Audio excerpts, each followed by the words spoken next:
शिव जी को भूल कर भी ना चढ़ाएं ये चीजें, बम भोले हो जाएंगे नाराज। रुद्राभिषेक में रखें इनका ध्यान। महादेव को प्रसन्न करने के लिए शिव भक्त कई तरह से पूजा अर्चना करते हैं ताकि उन पर हमेशा महादेव का आशीर्वाद बना रहे। लेकिन जाने अनजाने हम कुछ ऐसी चीजें शिवलिंग पर अर्पित कर देते हैं जिससे महादेव नाराज भी हो सकते हैं। शिव पुराण में कुछ ऐसी ही चीजों के बारे में बताया गया है जिनको शिवलिंग पर चढ़ाने से बचना चाहिए। सावन के पहले सोमवार का व्रत 10 जुलाई को किया जाएगा और इस दिन शिवलिंगों में काफी भीड़ भी देखने को मिलती है। हर भक्त अपनी अपनी तरह से महादेव को प्रसन्न करने के लिए पूजा अर्चना करते हैं। भगवान शिव को भोलेनाथ भी कहा जाता है और विनाशक भी।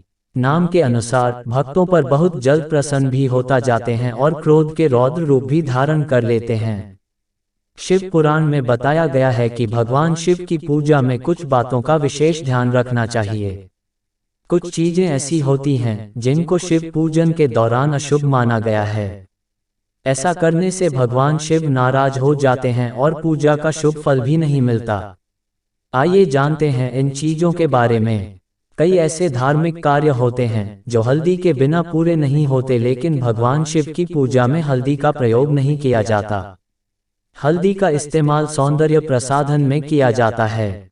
शास्त्रों में बताया गया है कि हल्दी स्त्रियों से संबंधित वस्तु है और शिवलिंग को पुरुष तत्व माना गया है। इसी वजह से भगवान शिव की पूजा में हल्दी का प्रयोग नहीं करना चाहिए।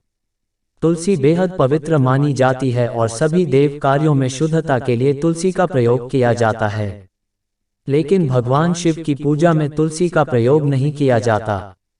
दरअसल इसके पीछे एक पौराणिक कथा मिलती है। कथा के अनुसार भगवान शिव ने तुलसी के पति असुर जलंधर का वध कर दिया था, जिससे क्रोधित होकर तुलसी ने खुद ही भगवान शिव की पूजा से वंचित कर दिया।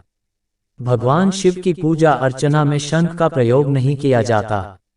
इसके पीछे एक पौराणिक कथा मिलती है। कथा के अनुसार दैत्य शंखचूड सभी देवी देवता परेशान थे। तब भगवान शिव ने त्रिशूल से वध कर दिया, जिससे उसका शरीर भस्म हो गया और उसी भस्म से शंख की उत्पत्ति हुई। चूंकि भगवान शिव ने दैत्य शंखचूड का वध किया था, इसलिए उनकी पूजा में शंख का प्रयोग नहीं किया जाता। भगवान शिव की पूजा में गन्ने का रस, दूध, शहद, दही आदि चीजें अर्पित की जाती हैं, लेकिन नारियल या नारियल का पानी अर्पित नहीं किया जाता। देवताओं पर चढ़ाई जाने वाली चीजों का स्वयं ग्रहण करना आवश्यक होता है, लेकिन शिवलिंग पर चढ़ाई गई चीजों का ग्रहण करना वर्जित है। इसलिए शिवलिंग का नारियल के पानी से अभिषेक नहीं किया जाता। शास्त्रों में बताया गया है कि शिवलिंग पर केतकी, कनेर या लाल रंग के फूल जैसे कमल आदि अर्पित नहीं किए जाते। शिवलिंग पर इन फूलों के अलावा अन्य फूल अर्पित कर सकते हैं। महादेव बेलपत्र, भांग, धतूरा, जलाभिषेक आदि चीजें से ही प्रसन्न हो जाते हैं, इसलिए शिवलिंग के पूजन में इन तरह के फूलों का प्रयोग करना वर्जित बताया गया है। कुमकुम, सिंदूर व रोली से अन्य देवी देवताओं की पूजा कर सकते हैं, लेकिन महादेव की पूजा में इनका प्रयोग वर्जित बताया गया है। हल्दी की तरह इनमें भी स्त्री तत्व होता है, जिसकी वजह से महिलाएं पति की लंबी आयु और स्वस्थ जीवन के लिए मांग में लगाती हैं, लेकिन शिवलिंग की इन चीजों से पूजा अर्चना नहीं करना चाहिए। आप शिवलिंग की पूजा में चंदन या भस्म का प्रयोग कर सकते हैं। वहीं ध्यान रखना चाहिए कि शिवलिंग पर हमेशा कांसे, अष्टधातु या पीतल के बर्तन या लोटे से ही जल चढ़ाएं, लोहे या स्टील के बर्तन से नहीं। हर हर महादेव।